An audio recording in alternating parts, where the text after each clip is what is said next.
ಗೆಳತಿಯರೇ ನಮಸ್ಕಾರ. ನಾನು ಪುಷ್ಪವಲ್ಲಿ, ಟೈಪಿಂಗ್ ಆರ್ಟ್ಸ್ಗೆ ಸ್ವಾಗತ. ಈ ವಿಶೇಷ ಏನಂದರೆ ಕಳಲೆ ಸಾರು ಮಾಡ್ತಾ ಇದ್ದೀನಿ. ಕಳಲೆ ಅಂದರೆ ನೋಡಿರ್ತೀರ, ಕೆಲವ್ರು ನೋಡಿರ್ತಾರೆ, ಕೆಲವ್ರು ನೋಡಿರಲ್ಲ. ಇದು ಬ್ಯಾಂಬು ಬರುತ್ತಲ್ವ, ಅದ್ರದ್ದು ಇದು. ಇದನ್ನು ಬಿದಿರು ಅಂತಾರೆ, ಬಿದಿರು ಕಳ್ಳೆ ಅಂತಾರೆ, ಬಿದಿರು ಕಡಲೆ ಅಂತಾರೆ, ಕರಳೆ ಅಂತಾರೆ. ಒಂದೊಂದು ಸೈಡಲ್ಲಿ ಒಂದೊಂದು ಥರ ಹೆಸರಲ್ಲಿ ಕರೀತಾರೆ ಇದನ್ನು. ಒಂದು ಸ್ವಲ್ಪ ಮೇಲ್ಗಡೆ ಪಾರ್ಟ್ ತೆಗೆದ್ಮೇಲೆ ಒಳಗಡೆ ಲೇಯರ್ಸ್ ಎಲ್ಲ ಒಂದು ಸ್ವಲ್ಪ ಈಸಿಯಾಗಿ ಬರುತ್ತೆ. ಈ ಥರ ಎಲ್ಲನೂ ನಾವು ಎಷ್ಟು ತೊಗೊಂಡಿರ್ತೀವೋ ಎಲ್ಲನೂ ತೆಗಿಬೇಕು. ಇದೆಲ್ಲ ತುಂಬ ಗಟ್ಟಿ ಇರುತ್ತೆ. ಇದು ಕಟ್ ಮಾಡೋದಕ್ಕೂ ಆಗಲ್ಲ, ನಾವು ತಿನ್ನೋದಕ್ಕೂ ಆಗಲ್ಲ. ಇದನ್ನೆಲ್ಲ ಬಿಸಾಕಬೇಕು. ಸಿಪ್ಪೆಯಲ್ಲೇ ತೆಗೆದ್ಮೇಲೆ ನೋಡಿ ಈ ಥರ ವೈಟಾಗಿ ಈ ಥರ ಬರುತ್ತೆ. ಇವಾಗ ಇದನ್ನು ನಾವು ಈ ರೀತಿ ಇದರ ಬುಡಕ್ಕೆ ಕಟ್ ಮಾಡಬೇಕು. ನಾವು ಕಟ್ ಮಾಡಿದಾಗ ಇವಾಗ ಈಸಿಯಾಗಿ ಹೋಗ್ತಾ ಇದೆ ನೋಡಿ.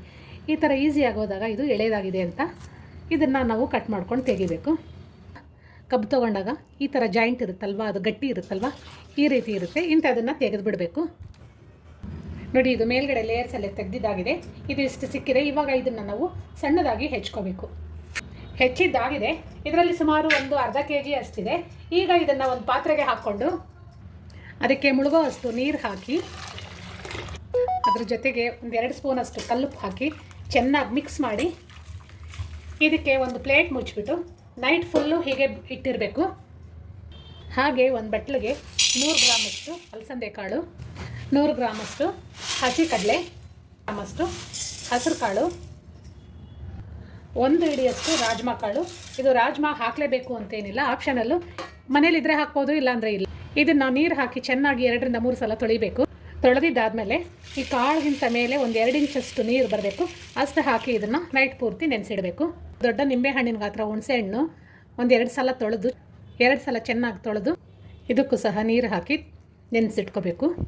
ರಾತ್ರಿ ಉಪ್ಪಾಕಿ ನೆನೆಸಿರೋಂಥ ಈ ಬಿದಿರು ಪೀಸ್ಗಳನ್ನು ನಾವು ಚೆನ್ನಾಗಿ ಈ ಥರ ಕೈಯಲ್ಲಿ ಈ ಥರ ಉಜ್ಜಿ ಚೆನ್ನಾಗಿ ಉಜ್ಜಬೇಕು. ಈ ಥರ ಉಜ್ಜಿ 7 ರಿಂದ 8 ಸಲ ಇದನ್ನು ತೊಳಿಬೇಕು. ಒಂದು ಬಟ್ಲಿಗೆ ಸ್ವಲ್ಪ ನುಗ್ಗೆ ಸೊಪ್ಪು, ಮೆಂತ್ಯ ಸೊಪ್ಪು, ದಂಟಿನ ಸೊಪ್ಪು, ಚಕ್ಕೋತ ಸೊಪ್ಪು ಇಷ್ಟನ್ನೆಲ್ಲ ಹಾಕಿ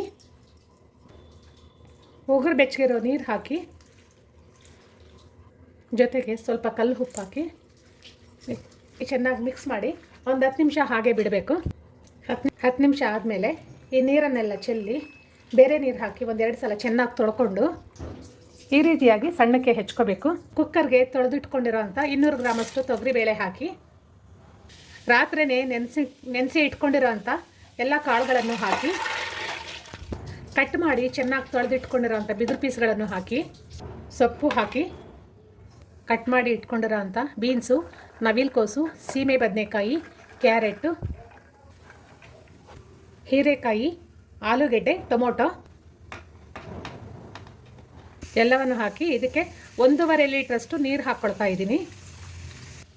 ಸ್ವಲ್ಪ ಅರಿಶಿನ, ಒಂದು 2 ಸ್ಪೂನಷ್ಟು ಎಣ್ಣೆ ಹಾಕಿದ್ಮೇಲೆ ಕುಕ್ಕರ್ ಮುಚ್ಚಳ ಮುಚ್ಚಿ 4 ವಿಜಲ್ ಬರೋ ತನಕ ಇದನ್ನ ಕೂಗಿಸ್ಕೋಬೇಕು. ಕುಕ್ಕರ್ ಕೂಗಸಲ್ಲಿ ಮಸಾಲೆಗೆ ರೆಡಿ ಮಾಡ್ಕೊಳ್ಳೋಣ.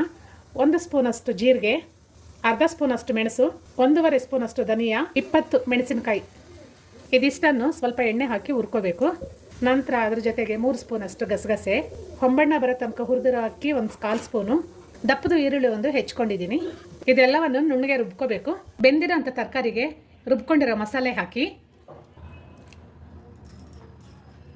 ನಾವು ಮಾಡ್ತಾ ಇರೋ ಸಾಂಬಾರು ಅಳತೆಗೆ ನೋಡಿಕೊಂಡು ಬೆಲ್ಲ ಎಷ್ಟು ಬೇಕೋ ಅಷ್ಟು ಹಾಕಿ, ಹಾಗೆ ಹುಣಸೆ ಹಣ್ಣಿನ ರಸ ನೋಡಿಕೊಂಡು ಎಷ್ಟು ಬೇಕೋ ಅಷ್ಟು ಹಾಕ್ಕೊಂಡು ಕಲ್ಲುಪ್ಪು ಹಾಕ್ತಾಯಿದ್ದೀನಿ. ಎಷ್ಟು ಬೇಕೋ ನೋಡಿಕೊಂಡು ಪುಡಿ ಉಪ್ಪು ಬೇಕಾದರೂ ಹಾಕ್ಕೋಬೋದು.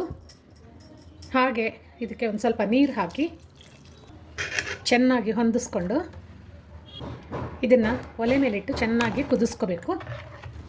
ಗೆಳತಿಯರೇ, ಕಳಲೆ ಸಾಂಬಾರು ಕುದೀತಾ ಇದೆ. ಈಗ ಇದಕ್ಕೆ ಒಗ್ಗರಣೆ ಹಾಕ್ಕೊಳ್ಳೋಣ.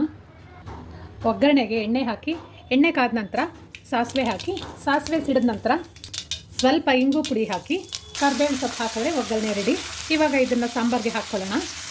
ಒಗ್ಗರಣೆ ಹಾಕಿ ಮೇಲೆ ಒಂದು ಸ್ವಲ್ಪ ಕೊತ್ತಂಬರಿ ಸೊಪ್ಪು ಕಟ್ ಮಾಡಿ ಹಾಕಿ ಜೊತೆಗೆ ಒಂದು 50 ಗ್ರಾಮಷ್ಟು ಬೆಣ್ಣೆ ಹಾಕ್ತಾಯಿದ್ದೀನಿ. ಬೆಣ್ಣೆ ಇಲ್ಲ ಅಂದರೆ ನೀವು ಕೆನೆ ಸೇರಿಸ್ಕೊಂಡಿದ್ರೆ ಕೆನೆ ಬೇಕಾದರೂ ಹಾಕ್ಬೋದು, ಇಲ್ಲ ಒಂದು ಸ್ವಲ್ಪ ಹಾಲು ಬೇಕಾದರೂ ಹಾಕ್ಬೋದು. ಹಾಕಿ ಚೆನ್ನಾಗಿ ಮಿಕ್ಸ್ ಮಾಡಿ ಮುಚ್ಚಿಟ್ಬಿಟ್ಟು ನಂತರ ಸರ್ವ್ ಮಾಡ್ಕೊಳ್ಳೋಣ. ಗೆಳತಿಯರೇ, ಕಳಲೆ ಜೊತೆಗೆ ತರಕಾರಿಗಳು, ಕಾಳುಗಳು, ಸೊಪ್ಪುಗಳು ಎಲ್ಲ ಹಾಕಿ ಮಾಡಿರೋ ಸಾಂಬಾರು ನಿಮಗೆ ಇಷ್ಟ ಆಗಿದೆ ಅಂದ್ಕೊಂಡಿದ್ದೀನಿ.